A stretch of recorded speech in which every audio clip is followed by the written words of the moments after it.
नमस्कार दोस्तों, देखो सीखो स्टडी में आप सभी लोगों का स्वागत है दोस्तों। तो यूपीएसआई का एग्जाम नज़दीक है और धड़ाधड़ हम यहाँ पर जो प्रैक्टिस सेट सॉल्व करा रहे हैं। तो आ चुका है आपके पास 17 नंबर प्रैक्टिस सेट सामान्य हिंदी का। 40 प्रश्न आपको यहाँ पर देखने को मिलेगा। सबसे पहला नंबर क्वेश्चन है दोस्तों, जल्दी जल्दी यहाँ पर क्वेश्चंस को करेंगे, ठीक है। तो यहाँ पर देखेंगे कर्मधारय जो समास है आपका, उसका उदाहरण है। मैंने इसमें से कौन सा है जिसमें आपका कर्मधारय है। तो मैंने आपको कर्मधारय का एक ट्रिक बताया था कि उसमें क्वालिटीज़ की बात होगी। तो यहाँ पर क्या है, नील कमल, यानी नीला है जो कमल। तो दोस्तों यहाँ पर बिल्कुल आपका डी राइट आंसर हो जाएगा।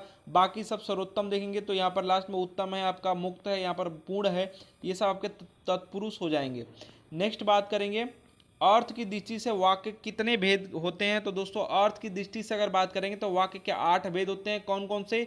विधिवाचक, सब में वाचक लगा लीजिएगा, विधिवाचक, निषेधवाचक, ऐसे ही आपका आज्ञा, फिर उसके बाद प्रश्न, वैसे ही आपका विस्मय, वैसे ही आपका संदेह, इच्छा और जो है संकेत। ये टोटल मिला के आपका 8 जो है भेद होते हैं, याद रखेंगे।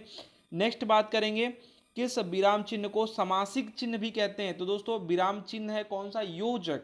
योजक चिन्ह दोस्तों लगता है दुख सुख, ऐसे आपका चीज जो रहता है अपोजिट या फिर मिला जुला जो रहता है उसके लिए उपयोग में लाया जाता है।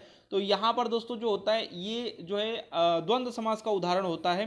तो दोस्तों यहाँ पर जो योजक चिन्ह को कहते हैं समासिक, क्योंकि द्वंद्व समास का ये उदाहरण में लगा रहता है ऐसे। तो दोस्तों आपका योजक चिन्ह यहाँ पर हो जाएगा। नेक्स्ट बात करेंगे निम्नलिखित में से कौन सा वाक्य अशुद्ध है। इनमें से कौन सा है जो कि अशुद्ध है?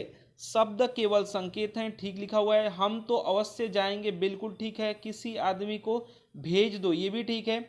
हमारे शिक्षक प्रश्न करते हैं होना चाहिए, पूछते हैं दिया है। तो यहाँ पर डी जो है अशुद्ध दिखाई दे रहा है, ठीक है। क्रिया की यहाँ पर अशुद्धि, क्रिया का जो बढ़िया सा लिखा नहीं गया। नेक्स्ट बात करेंगे निम्नलिखित में से कौन सा जो है जो कि गणेश का प्रवाची नहीं है। नहीं, ध्यान रखिएगा, नहीं बहुत बार आ रहा है। तो नहीं है मतलब कि कौन सा है? तो दोस्तों यहाँ पर लंबोदर है, गजानन है, विनायक है। आपका राज जो है, राज जो है ये नहीं है। ये किसका है? ये भी एग्जाम में पूछा जा सकता है किसका है भैया। तो ये कुबेर जी का है। किसका है? कुबेर जी का। भी आपने जो है धनतेरस को पूजा किया है, भूल गया। बी बिल्कुल ही राइट आंसर हो जाएगा। चलिए नेक्स्ट बात करेंगे आग में घी डालना। मुहावरे का अर्थ बताना है। आग में घी डालने का मतलब क्रोध हुआ है उसको बढ़ावा देना। तो क्रोध को बढ़ावा देना जो है आग में घी डालना, बिल्कुल सी यहाँ पर जो है राइट आंसर हो जाएगा। नेक्स्ट बात करेंगे भरत मुनि ने किस रस का उल्लेख नहीं किया है। तो शांत रस को दोस्तों भरत मुनि नहीं मानते। भरत मुनि के हिसाब से बात करें ना तो जो रस है वो आपका 8 ही है, और ऐसे रस आपके 11 हैं। वात्सल्य भी आपका आ गया है और शांत भी है, ऐसे ही आपका बढ़ के आपका 11 है। लेकिन अगर आप भरत मुनि का नाम आएगा तो शांत रस को ये नहीं मानते थे, साथ ही साथ ये 8 ही रस को मानते थे। ये 2 पॉइंट जरूर से जरूर पढ़ लीजिएगा या फिर याद कर लीजिए, पढ़ना क्या है। तो यहाँ पर नेक्स्ट बात करेंगे जो शर्वरी है। शर्वरी जो है इसमें आपको बताना है निम्नलिखित में से किसका प्रवाची है। शर्वरी दोस्तों जो है ये आपका है रात्रि का प्रवाची। किसका है? रात्रि का प्रवाची है। किसका है? रात्रि का, याद रखेंगे। नेक्स्ट बात करेंगे चौपाई के बारे में क्या सत्य नहीं है। जो गलत है चौपाई के बारे में वो आपको बताना है। चौपाई के बारे में क्या गलत है भैया? यहाँ पर बोला है इसमें 4 चरण होते हैं, ये तो होता ही है, ठीक है। इसमें बताया गया प्रत्येक चरण में 11 और 13 मात्राएं। नहीं नहीं, ये सब रोला में होता है। किसमें होता है? रोला में होता है। 13 11 कर देगा तो क्या हो जाएगा? कमेंट बॉक्स में लिख के बताइएगा। यही यहाँ पर नहीं है, बताया जा रहा है। नेक्स्ट बात करेंगे यहाँ पर लाइन जो है प्रत्येक चरण में 16 मात्राएं, ये तो होती है चौपाई में। प्रत्येक चरण के अंत में यति जो है होता है, ये तो आप जानते ही हैं। तो दोस्तों यहाँ पर जो गलत है वो आपका बी में है। नेक्स्ट बात करेंगे निम्नलिखित में से कौन सा जो है अक्ष का अर्थ नहीं है। इनमें से कौन सा है जो कि अक्ष का अर्थ नहीं है। तो दोस्तों देखिए अक्ष का अर्थ कौन कौन सा है। तो दोस्तों यहाँ पर आंख है, आंख है। उसके बाद दोस्तों आपका क्या हो जाएगा? सर्प है, ज्ञान है, चिन्ह नहीं होता है। क्या नहीं होता है? चिन्ह नहीं होता है। तो बिल्कुल यहाँ पर जो है डी राइट आंसर हो जाएगा। चिन्ह जो है अक्ष का नहीं है। नेक्स्ट बात करेंगे आपका यहाँ पर सुमेलित करना है। सुमेलित मतलब मिलान करना है। तो किसको किस उपनाम से जाना जाता है? उपनाम याद रखेंगे, एग्जाम में पूछा जाता है। तो देखिए जगन्नाथ दास जी को क्या कहते हैं। तो जगन्नाथ है तो इसको याद करने का मैं ट्रिक बता दे रहा हूँ। यहाँ पर किसी में से आ जाएगा ना तो आप बता देंगे, थोड़ा सा ध्यान से सुनिएगा। तो ध्यान से ये सुना, जगन्नाथ में डबल एन है, देख रहे हैं यहाँ पर। अब मैं जो बोल रहा हूँ उसी को बस पकड़िएगा। तो इसको 9 में ऐसा ही कुछ बना हुआ है रत्नाकर में, देखिए अब आप नहीं भूलेंगे, जगन्नाथ दास जी को रत्नाकर कहते हैं, ठीक है। अब आ जाते हैं बद्री नारायण चौधरी, क्या कहते हैं, तो इनको प्रेम घन कहते हैं। अब घन किसको कहते हैं भैया, बादल को कहते हैं, तो बद्री मिल रहा है, बस याद हो गया। अब ये आएगा तो पक्का मार देंगे, चाहे इसमें आए चाहे किधर से भी आए, तो दो तो हो गया। अब सच्चिदानंद हीरानंद वात्स्यायन, ये जानते हैं, अगे अजीब सा नाम है तो आप कह सकते हैं अगे हैं, ऐसे याद कर सकते हैं। और वैद्यनाथ है तो वैद्य को क्या कहते थे हम लोग, बाबा कहते ही थे, तो वैद्यनाथ मिश्र जी। अब याद हो गया ये चार, अगर एग्जाम में चारों में से कुछ भी पूछेगा तो बता देंगे ऑप्शन के हिसाब से। तो बिल्कुल ये कहाँ कहाँ है, तो ये आपका इसमें होना चाहिए, मैंने ए का दो होना चाहिए, ए का दो इसमें इसमें है। फिर आपका बी का बद्री का जो है एक होना चाहिए, तो बी का ये भी है, मतलब दोनों कॉमन है, मतलब चल रहा है ये। सच्चिदानंद हीरानंद आपका जो है वात्स्यायन चार होना चाहिए, सी का चार इसमें है, सी वाला आपका राइट आंसर होगा, सी वाला यहाँ पर राइट आंसर होगा। याद करा दिया है। चलिए नेक्स्ट बात करेंगे, अतिवृष्ट का जो है सही विलोम बताना है। विलोम शब्द अतिवृष्ट का, अतिवृष्ट का कुछ नहीं है, अनावृष्टि होता है, ठीक है। अतिवृष्टि का क्या होता है, अनावृष्टि होता है, तो यहां पर आपका राइट आंसर सी हो जाएगा। चलिए नेक्स्ट जो क्वेश्चन है, नेक्स्ट जो क्वेश्चन यहाँ पर जो उपन्यास का सम्राट किसको कहते हैं, या फिर उपन्यास सम्राट के नाम से कौन ख्याति प्राप्त है।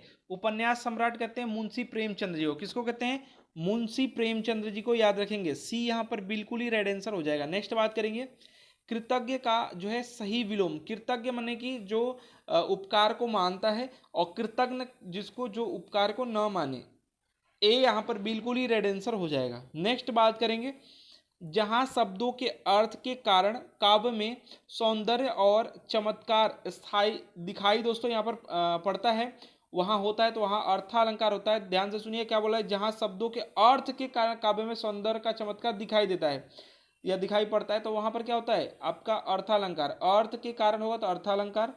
नेक्स्ट बात करेंगे, निम्नलिखित में से कौन सा अंश अंश जो है शब्द का सही भेद है। तो देखिए इस अंश का देख लीजिए, अंश कैसे लिखा था ये, इस अंश का मतलब ये होता है हिस्सा, तो आपका हिस्सा जो है पीछे किसका है, तो देख लीजिए इसमें है और इसमें है। और इस अंश अंश अब समझते होंगे, ये कंधा को कहते हैं, किसको कहते हैं, कंधे को कहते हैं। ये जो अंश है इसका मतलब क्या होता है, कंधा होता है, याद रखेंगे, बी यहाँ पर बिल्कुल ही ठीक राइट आंसर हो जाएगा, ठीक है। और इस अंश के बराबर क्या हो जाएगा, आपका हिस्सा होता है।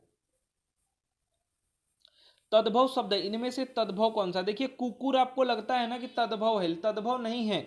कुकुर तत्सम संस्कृत वाला है, कुकुर ही कहते हैं कुत्ते को, और कुत्ता जो है वो आपका तत्सम है, याद रखिएगा, ये एग्जाम में फंसा सकता है आपको। तो ये तद्भव नहीं है, ये तत्सम है भैया, यमुना तत्सम है, वानर बानर ये जो है ना आपका तत्सम है, और बंदर जो ये आपका तद्भव है, तो यही इसका राइट आंसर हो जाएगा। तद्भव कौन सा है, बंदर आपका जो है बानर से ही बना है ये, ठीक है, तो बिल्कुल ही आपका डी जो है हिंदी वाला है बंदर।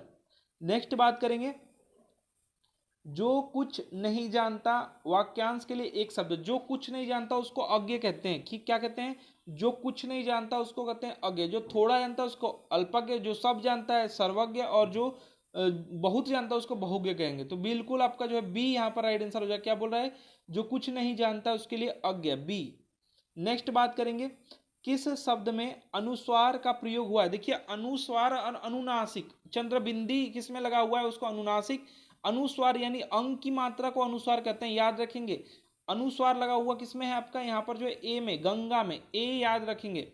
नेक्स्ट बात करेंगे यहाँ पर जो है स्वेदज, स्वेदज शब्द के लिए दोस्तों सही वाक्यांश क्या है, तो यहाँ पर क्या बोला है, जो स्वेद से उत्पन्न होने वाला, जो स्वेद से उत्पन्न होता है उसको कहते हैं, स्वेद से उत्पन्न होने वाले के स्वेदज, जो दो बार जन्म लेता है द्विज कहते हैं, द्विज मतलब कि जैसे आप पढ़े होंगे कि जो कर्म से आदमी की जाति मतलब उसका वर्ण निर्धारण नहीं होता है, वो दूसरी बार फिर जन्म लेता है, मतलब फिर से वो गुण सीखता है, ठीक है।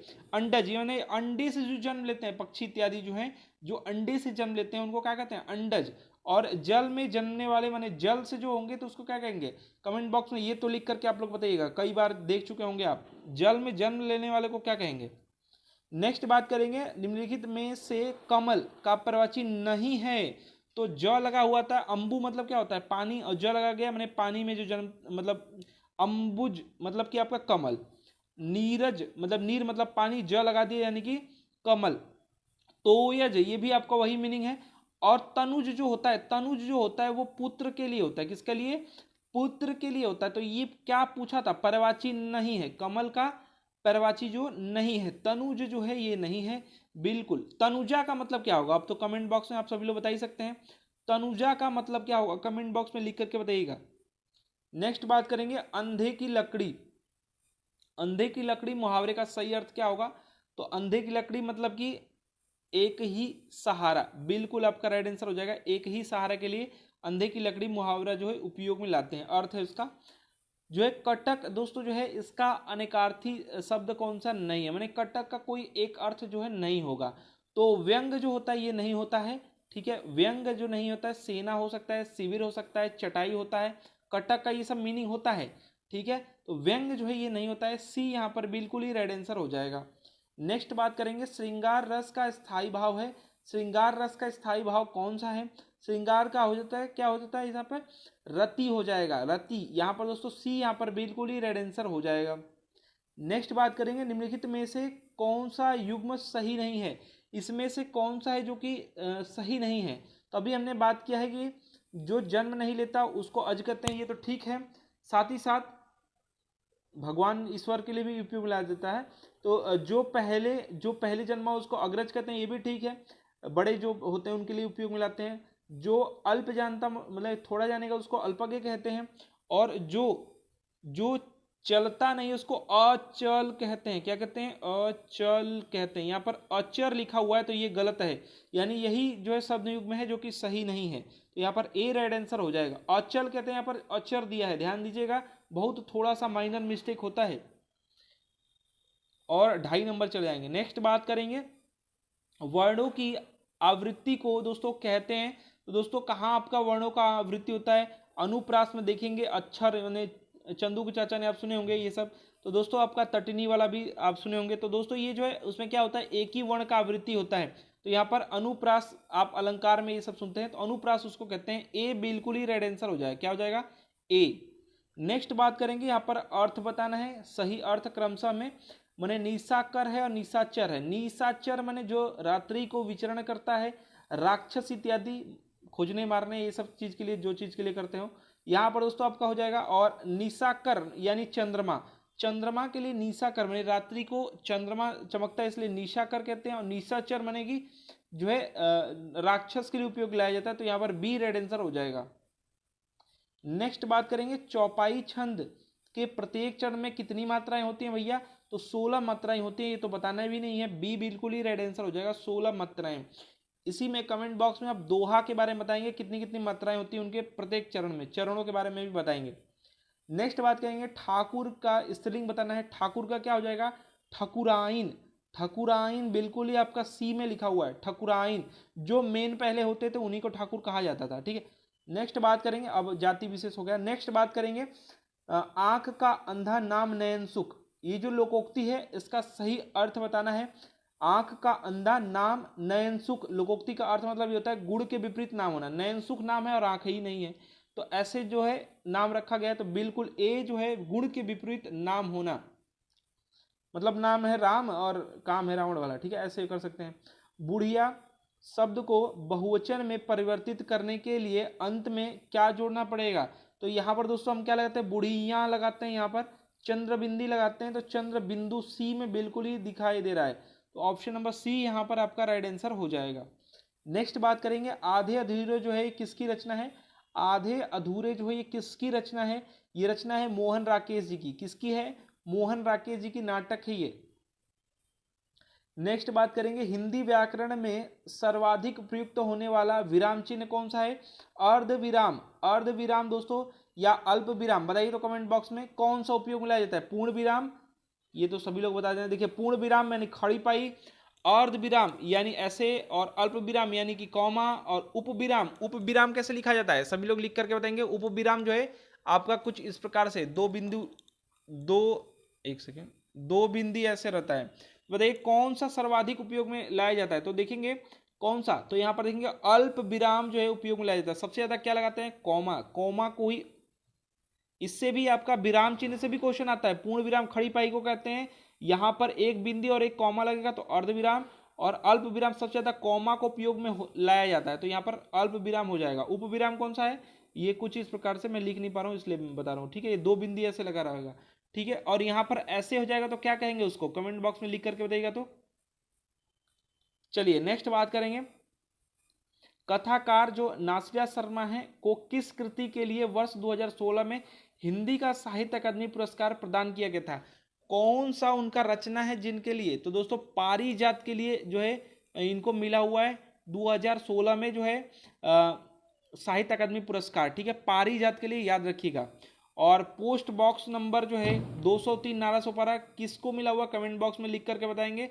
और छीलते हुए अपने को ये भी जो है इस पे भी मिल चुका है, कमेंट बॉक्स में लिख करके बताएंगे किसका किसका है, अभी हम जो है डिस्कस किए थे पिछले वीडियो में। नेक्स्ट बात करेंगे, किस मुहावरे का अर्थ अति बहादुर होता है? कौन सा मुहावरा है जिसका मतलब ये होता है कि बहुत बहादुर या फिर अति बहादुर? तो रुस्तम, रुस्तम होना के लिए कहते हैं अति बहादुर या फिर बहुत बहादुर, ठीक है। तो डी यहाँ पर बिल्कुल ही रेड आंसर हो जाएगा। नेक्स्ट बात करेंगे, पैराग्राफ है, पैराग्राफ में पुराणों के बारे में कुछ कहा जा रहा है, ध्यान से देखेंगे। पुराणों में देखा गया है कि तप देवता करते हैं और राक्षस भी, माने तप देवता राक्षस दोनों कर रहे हैं। जिस किसी को कुछ भी सिद्धि प्राप्त करनी है तप किए बिना कोई चारा नहीं, मतलब तप किए बिना उसको वो नहीं मिल पाएगा, ठीक है। इसमें उसकी नीयत अगर सात्विक रही तो उसका और दुनिया का भला होगा, माने उसका नीयत अच्छा रहेगा तो दुनिया का और उसका भला हो जाएगा। अगर उसकी नीयत बुरी रही तो वो सारी दुनिया का नाश भी कर सकता है। मनुष्य ने एटम बम, हाइड्रोजन बम जैसे अस्त्र तैयार किए हैं, यह सब मनुष्य की तपस्या का ही फल है। इस आसुरी तपस्या से दुनिया का तो नुकसान होता ही है, लेकिन ऐसी तपस्या करने वाला स्वयं आत्मनाश की तैयारी करता है। यहाँ पर इससे क्वेश्चन पूछे जा रहे हैं तप कौन करता है? तो तप दोस्तों यहाँ पर पढ़ेंगे तो आपको पता चला देवता राक्षस दोनों करते हैं, तो देवता दिया राक्षस दिया है, तो यहाँ पर दोनों दिया है, सी वाले में दोनों दिया है, तो सी यहाँ पर बिल्कुल ही ठीक आंसर हो सकता है। नेक्स्ट बात करेंगे, सिद्धि प्राप्त करने का दोस्तों क्या उपाय है? तो देखेंगे एक जो कोई चारा नहीं है, तप ही, मैंने कि यहाँ पर कर्म की ही बात हो रही है, यहाँ पर उसी को बताया गया कहानी के माध्यम से, तो यहाँ पर ए रेड आंसर हो जाएगा तप। नेक्स्ट बात करेंगे, तपस्या करने वाले की नीयत बुरी हो तो क्या परिणाम हो सकता है भैया? तो दुनिया का नाश और अपना नाश दोनों करेगा ही, आप जानते हैं, तो यहाँ पर सी बिल्कुल ही रेड आंसर हो जाएगा। नेक्स्ट बात करेंगे, उलझन में कौन सा प्रत्यय है? उलझन में कौन सा प्रत्यय लगा हुआ है? जिन लोगों को पता है बताएंगे। उलझन में कौन सा प्रत्यय लगा हुआ है? तो उलझन में आपका अन लगा हुआ है, क्या लगा हुआ है? उलझन में अन लगा हुआ है, बी बिल्कुल ही रेड आंसर हो जाएगा। और लास्ट क्वेश्चन आ चुका है, द्वंद्व समास का इसमें से उदाहरण कौन सा है? द्वंद्व समास का यहाँ पर हरिशंकर हो जाएगा, डी ठीक से नहीं लिखा गया, तो यहाँ पर डी बिल्कुल ही रेड आंसर हो जाएगा। तो देखिए दोस्तों, हमने यहाँ पर 40 क्वेश्चन के लगभग में दिया आपके लिए, और 17 नंबर जो है ये आपका प्रैक्टिस सेट था। आशा करते हैं हमारा वीडियो आपको ये जो है प्रैक्टिस सेट पसंद आएगा। वीडियो को प्लीज़ लाइक शेयर कीजिएगा, और हमारा वीडियो देखने के लिए आप सभी लोगों का बहुत बहुत धन्यवाद। मिलते हैं नेक्स्ट प्रैक्टिस सेट के साथ, धन्यवाद, लाइक एंड शेयर।